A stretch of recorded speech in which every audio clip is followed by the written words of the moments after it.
એક મસ્ત વાર્તા.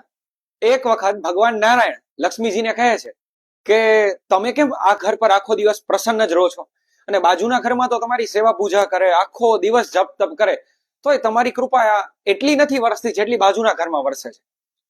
ત્યારે લક્ષ્મીજી કહે છે કે તમે આજે જોઈ લો હું શું કામ એના પર મારી કૃપા વરસાવું છું. તો જુએ છે તો આખું પરિવાર જમવા સાથે બેઠું હોય છે. આખું પરિવાર જમી લે છે.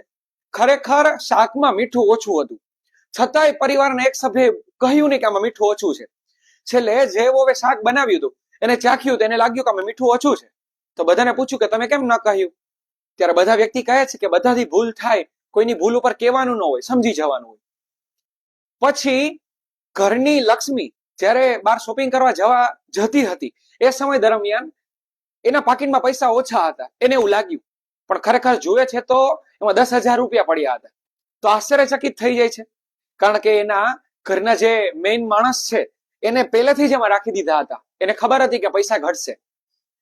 પછી વહુ છે એ આખો દિવસ નોકરી કરતી, સાંજે આવીને વિચારતી હતી કે ચલો આજે હું કામ કરીશ અને બધા માટે જમવાનું બનાવીશ.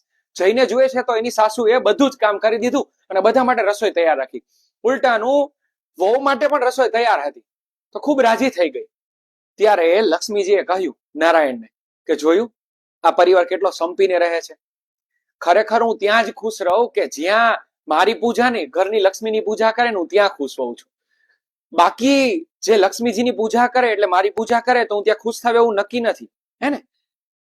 તો જો તમારા પરિવારમાં આવું જ હોય અને તમે પણ આવી રીતે રહેતા હોય તો કોમેન્ટ કરો, અને વિડીયો ગમ્યો હોય તો લાઈક, શેર અને સબસ્ક્રાઇબ કરો.